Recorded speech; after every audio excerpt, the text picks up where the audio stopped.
When the Great War of 2077 started to kick off, many cities were caught completely off guard. Some even had their politicians disappear without telling anyone, causing those cities such as Washington DC and Boston to be heavily destroyed in the war, with nothing really stopping the nuclear devices hitting the land. Out in Las Vegas, however, a different situation would happen, as the whole city would only be hit by a few bombs, all thanks to some big countermeasures set up before the war by one man. This man would be one of the greatest minds the world had ever seen, especially when it came to new technology, and because of everything he had established before the war was even on the table, he was easily one of the wealthiest individuals within America, and if not the whole world. Surviving the Great War, this individual named Robert House would go on to amazingly live for 204 more years, and would now run Las Vegas's strip within the New World, naming it simply New Vegas. So what is the story behind Mr. House? How did he get to where he is today? How did he survive the Great War? And what is going on in his life in the year of 2281? Well, in today's episode, we will be exploring the full life of Robert House and how he came to be the ruler of New Vegas. This is the story of Fallout's business tycoon. This is the story behind Robert House, otherwise known as simply Mr. House from New Vegas.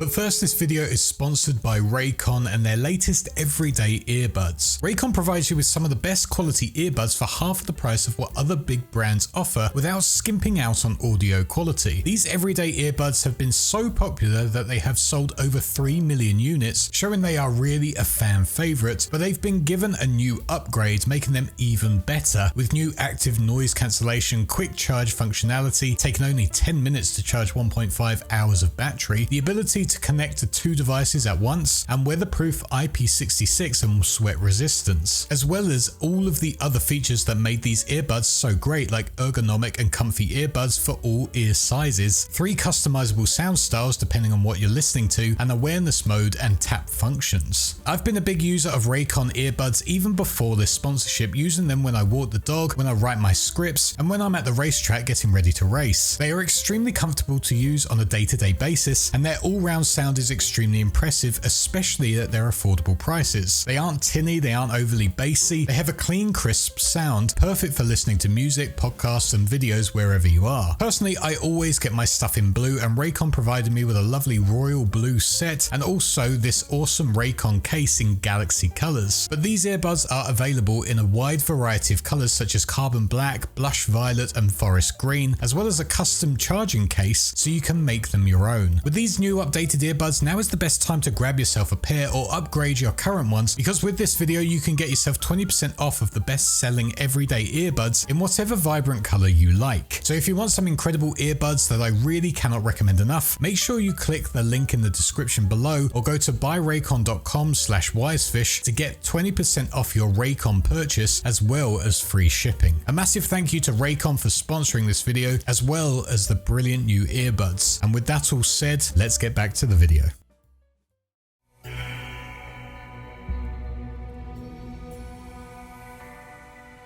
The year was 2020, and whilst our universe was stuck inside, trying to stay sane whilst a virus was taking over the planet, in the Fallout universe, Robert House would be born on the 25th of June within Las Vegas, Nevada. Unfortunately, Robert's life didn't get off to a good start, where at the age of just 2 years old, he would go on to be orphaned due to his parents being both killed off in a freak accident that involved an autogyro and a lightning strike. Not only that, but he was also cheated out of his inheritance by his half-brother Anthony House, an owner of the H&H Tools Company, believing that he was the only legitimate son of his father, and with that the rightful heir to everything. Despite all of that, it did not slow down Robert, as he went on to attend the Commonwealth Institute of Technology, learning everything he could about technology as well as business, and after learning all he could, left it and went on to start up the company of Robco Industries in the year of 2042, making Robert House a business owner at the age age of just 22 years old. Under House's leadership, Robco Industries quickly rose up the ranks and became one of the most profitable corporations the world had ever seen, focusing mainly on robotics and software, which had been on the rise for years. House just had that young spark that was needed within that industry, as he had brand new ideas for how technology should progress further, and on top of that was a fierce business leader. If he wanted something to work and go ahead, it would go ahead. House didn't take no for an answer, even at his young age. By this point, House was so successful that even his own peers were envious of him, and the tabloids frequently wrote articles about him stating he was a phenomenal yet eccentric businessman. It's unknown if this is factually correct. However, House has stated himself that at the age of just 30 years old, the company he founded was so successful that it had amassed a net worth of $30 billion or more, really going to show that Robert House was the next big thing, and he did it all without his father's inheritance or his half-brother's help. With House now one of the wealthiest men alive, he began investing in a ton of other corporations and early projects, and started investing in the companies of Raycon Aerospace, the Lucky 38 Hotel and Casino located in the Las Vegas Boulevard, and even plans to take over his half-brother's inherited business of H&H Tools Company, as Robert House started setting up plans to ruin its look on the stock market, as his half-brother Anthony started to get extremely paranoid about Robert because of how successful he had become, and thought he was taking him out from the inside of his own company, something that later in his career House would use to his own advantage. Despite all of this wealth and fame that Robert was enjoying, not everything painted him in a good light, as one article written by a foreign tabloid named El Periódico de las Aburridas, which spoke about House's relationship with a starlet. According to this article, Robert House and this young starlet never did anything within the bedroom. Instead, House only used her to scan her brain as he made her dress in multiple different outfits, most likely working on one of his new projects for Robco. Most who read this story thought it was a weird quirk of House, but it seems not much was investigated into it, especially within America itself. That, or he was too powerful for anything to get published within his own country. One other weird obsession that House did during his free time, it seems, was designing and running mathematical paradigms that were based on global political and socio-economic conditions to try and predict everything that was going to happen within the future, most likely to get ahead of any business ventures and to move money about if the stocks were looking a bit dodgy. These little experiments came to light the most within the year of 2065, where they went on to predict that the world would be engulfed in a nuclear war within the next 15 years, around the year of 2080. And with that prediction coming through for House, he quickly got to planning. But before working on anything, Robert went on to attend a secret meeting along with other high-ranking American corporate CEOs who confirmed his predictions. Attending the meeting alongside Barb Howard and Bob Askins of Vault-Tec, Frederick Sinclair of the Sierra Madre, Julia Masters of Raycon Aerospace, and Leon von Felden of West-Tech, Howard went on to state that they were planning to detonate the bombs themselves to make sure that they can continue to profit massively from it. Hearing Vault-Tec's plan of placing people inside vaults to allow communities to continue into the new world, House argued they wouldn't work, as they were too confined, and people being put together for long periods of time will drive them utterly mad, making him question if vault dwellers would actually live long enough to see the new world, and if they'll be any better off than those who stayed on the surface. It could also be argued that even though this secret meeting might look like House was all for the nukes going off, and these corporations would continue to profit from it, House actually would have rather the world stayed the way it was, and he kept doing the business that way. After all, thanks to his ventures in the Lucky 38 Casino and his many other businesses, he was a billionaire, and obliterating the world wouldn't have kept him as such, initially at least.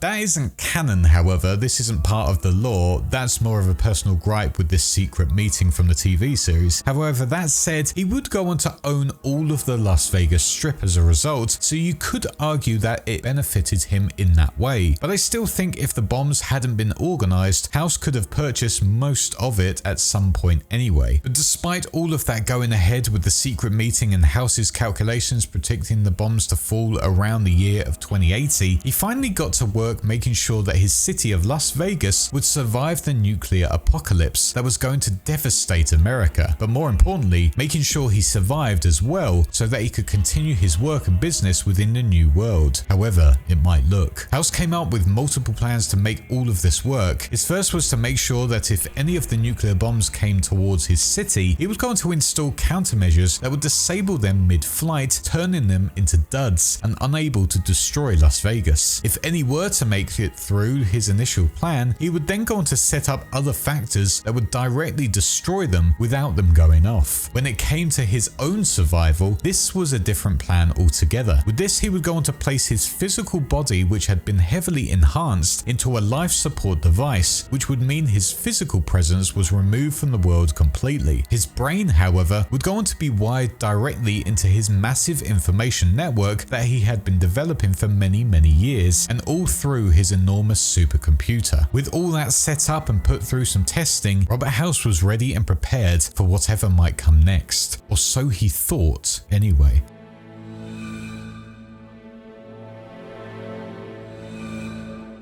Whilst House was busy with all of his contingency plans to make sure none of the bombs fell onto his city, he also had one other chip up his sleeve, no pun intended. On the 22nd of October 2077, one day before the Great War began, House would go on to print a platinum chip that he had designed himself, containing a vital OS upgrade for his Securitrons, as well as the laser defense network that would help his plan to save the city go with ease. Without this chip, the system would have major problems dealing with everything and would most likely fail or have major problems along the way. As the chip was all made out within Sunnyvale, it was sent out for delivery to be handed over in the afternoon of October 23rd, 2077. However, House's calculations were slightly wrong, as he had miscalculated when the delivery was going to take place by a few hours, meaning the platinum chip was late, and unfortunately for House, 20 hours before the chip's scheduled delivery was to take place, the Great War officially begun, and with bombs launching all over the country, the platinum chip would go on to be lost within the ruins of the wasteland and would not be recovered for another 200 years. With House not having that vital upgrade he needed for his Securitrons and the laser grid defense, his system went through multiple crashes, trying desperately to protect his precious city. But luckily for House, most of the nuclear warheads that were aimed at it were unable to get through, as his forces had miraculously fought them off. House's plan that was so carefully thought out early on almost came crashing down around him because of some miscalculations and an extremely temperamental system that kept failing at different times. With the Great War over though, House had technically done what he set out to do. Las Vegas was relatively saved even if some bombs had made their way through. However, with all of his systems running on old software, a lot of House's life-preserving measures were not working as intended. The same as his security forces, which resulted in House being sent into an extremely long coma, and without his presence being there, the remains of Vegas were being picked over by the wasteland it sat in. This wasn't the end for Robert House, however. Thanks to his incredible life support device and all of the enhancements made to his body, whilst he was in a coma, he would eventually wake up to the new world and start to rule over his city once again, bringing in a new age for Las Vegas.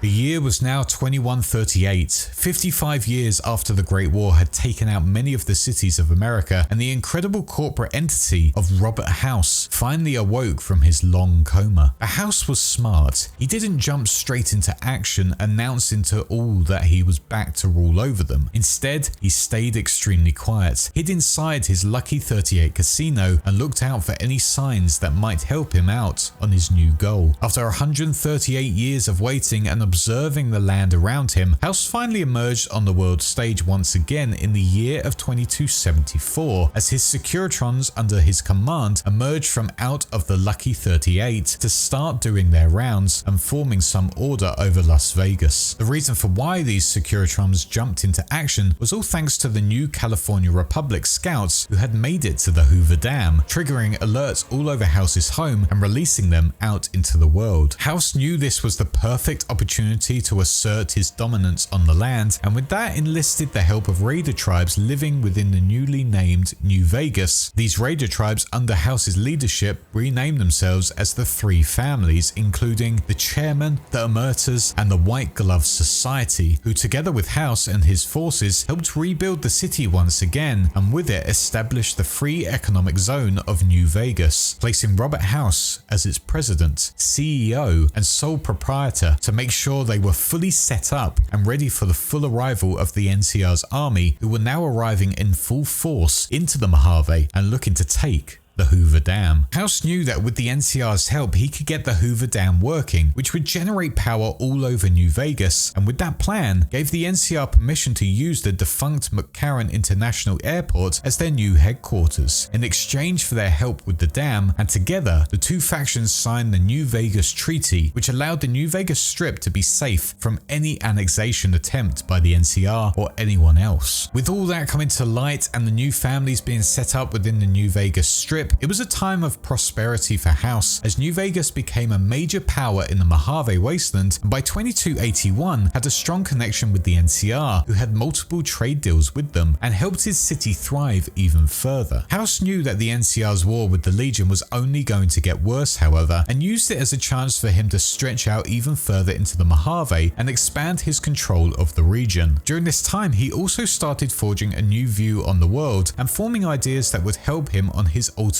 goal for New Vegas. House had hated the attitudes and actions of the pre-war United States, who were not focusing on researching and developing alternative technologies before the Great War, and now that the world had essentially been reset, he could use this opportunity to guide and forge a new future for mankind, one that was free from the corrupt influences of the past, and one where technology and research projects could be encouraged to help mankind thrive. That said, emotions are never really taken into account with these big decisions, as they are all done through mathematical calculations. Seeing both the NCR and Legion warring made House angry, but also laugh, as he would compare them to two snarling dogs fighting over a curve of bone, also claiming that both the NCR and Legion, and other factions for that matter, are just regurgitations of the past, and they offer nothing of a new future for mankind. They just want what it was back in the day, which in House's eyes is not sustainable. With the NCR, for example, he claims they are a society of customers, led by scheming leaders who only want to take Vegas from underneath him, whilst the Legion absolutely disgusts House, as they use slavery, but are also technophobic and are brutal in nature, something that is so far back in humanity's past that House has no time for it. House is extremely clear with his goals, and will stop at nothing until they become a reality, but insists that his leadership of an autocracy will not involve monitoring or controlling the lives of others. In his own words, "I have no interest in abusing others, just as I have no interest in legislating or otherwise dictating what people do in their private time, nor have I any interest in being worshipped as some kind of machine god messiah. I am impervious to such corrupting ambitions, but autocracy, firm control in the hands of technological and economic visionary, yes, that Vegas shall have." Despite these bold views for a better civilization, working with the NCR only to help boost his own ambitions for the moment, House never left the comfort of the Lucky 38 during his time in the New World, as he just used his Securitrons to do all the work for him. No one else also entered the building, as it was completely off limits, making House extremely mysterious to those venturing into the Strip. That said, just next to him was also the people of Vault 21, and without hesitation, House made an offer to them, a gamble for ownership of of the vault, which he would indeed win, as the house always wins, which he would then strip of all of its useful technology and had plans to permanently seal the vault away by filling it with cement. Sarah Weintraub, however, one of the vault dwellers from Vault 21, argued that it could be valuable to house on the strip, and instead of sealing it off, they could turn it into a hotel instead, as it still had all of the casino equipment inside it from the vault's experiment, and with it they could profit from those visiting the city. With this pitch being heard, House agreed that this was more beneficial to his city, and with that, the Vault 21 hotel was officially set up, giving the people of the Mojave a luxury place to stay within the heart of New Vegas. New Vegas was thriving during this point with so much to see and do, but Mr. House had one thing on his mind, something that had been on his mind ever since he was put into a coma 2 centuries ago. That was getting his platinum chip and using it to upgrade his security OS. House had been looking for this chip ever since he woke back up, and his Securitrons were roaming the land, spending millions of caps on scavenger teams and prospectors who would dig through all of the rubble of the old world, and eventually one day they would find it within the ruin of Sunnyvale, 204 years after it had been made. With the chip being recovered, House knew he couldn't just have it delivered the standard way, and immediately set up a layered plot that involved multiple couriers to distract anyone who might know of the chip's importance. Whilst one courier would handle the delivery of the platinum chip, the other couriers would carry packages that were mainly miscellaneous junk to try and throw off anyone looking for this special package, and on top of that, mercenary teams were paid to screen the routes that they were to be taking. Courier 6 would officially be the one to make this crucial delivery for House's ultimate plan, but like it did 204 years ago, the platinum chip would not make its journey to the Lucky 38, as it would be intercepted by the chairman's leader named Benny in the town of Goodsprings, after he was informed of the chip's existence and route by the modified Securitron named Yes Man, who used a backdoor into House's data stream. Benny had one plan, and that was to use the chip as a means to gain control of the strip as a whole and make it a fully independent power in the wasteland, free from the machines of his employer. House did, however, have spies placed throughout the wasteland to keep an eye on matters going on, more specifically a Securitron named Victor, who reported Benny's actions back to House, alerting him to the problem he now faces, and who had stolen the platinum chip from him and taken out his courier. House was furious that he had been betrayed by one of his 3 families, and more outraged at the fact that it was Benny who was the man who did it, with House claiming that he was a potential protege and a right-hand man, able to achieve tasks he alone could not. But despite his rage, House had to hide all knowledge of what he knew, saving it for a time when it best suited him so he could get the upper hand on Benny. Victor, however, also gave some new news to House along with the tale of Benny. That news being that Courier 6 had actually survived Benny's interception and was back on their path to the strip from Goodsprings. With that brilliant news, House started planning an invite to them, inviting them into the Lucky 38 in the hopes of using their want for revenge on Benny to reclaim the platinum chip, and finally, after years of waiting and countless problems, use it to upgrade his security forces operating system. But the courier would not only have to deal with the struggle between House and Benny, they would also encounter the heated conflict between the Legion and the NCR, as well as other factions living within the Mojave Wasteland, meaning their view on everything going on and what was best for humanity would be swayed due to their actions. The courier would essentially get multiple choices to make about which direction this part of the wasteland goes. That said, if they were to go against House's wishes and actually take him out once and for all, we would get a further insight into how House views the choices that have been made, as well as the factions behind them. If the courier were to choose the NCR as their main faction to back, House would tell them plainly that they are all snakes, and the courier is just a sad, misguided whore. That said, if they chose the Legion as their main faction, House would be utterly disgusted and horrified at the prospect of slavery being humanity's future. If the courier went against all of the odds and actually sided with the man who tried to kill them and put their faith in Yes Man for a free, independent New Vegas, House would simply reply that their little vanity project is doomed for failure. The other 2 options would be with the courier stating it was just business, in which House would say that they should have worked for him if what they wanted was personal gain. But if the courier simply states that if they just didn't like House at all, then House would not sympathize at all either, calling them a fool for letting their feelings about him ruin humanity's future. Ultimately, it is up to the courier whether Robert House continues to keep on living or if he finally gives up the ghost. With that said, however, Mr. House is an extremely intelligent man who comes to some bold conclusions about what will happen in the future. Whilst he made a few errors that almost cost him everything, he got through it all and has continued to live for 204 years since that massive day that changed the whole world. Whilst it's unknown what the canon ending would be for Mr. House, I'd find it hard to believe that this was the end of his journey and would somehow find a way to survive whatever happens, maybe even knowing ahead of time that the courier might betray him. But even if he did die right here and now in 2281, I think it's safe to say that his legacy will live on forever. He was the man that denied the destruction of one of America's biggest landmarks and continued to be a successful businessman and leader even after the world burned around him. House is easily one of the strongest individuals in the land, and without him, the Mojave and Nevada would most likely be in a much worse place, where the only factions who inhabit it were just remnants of the old world who would only want to bicker and fight like the United States did back before the Great War. Whilst his rule might seem cold, calculated and without emotion, you can argue his worldview is the best for the whole of America, as he wants to see this new world blossom into something new and great. But what happens next in this story will have to be something that is explored at a later date. For now, this has been the story behind the incredible businessman and leader known all over the Mojave as Mr. House.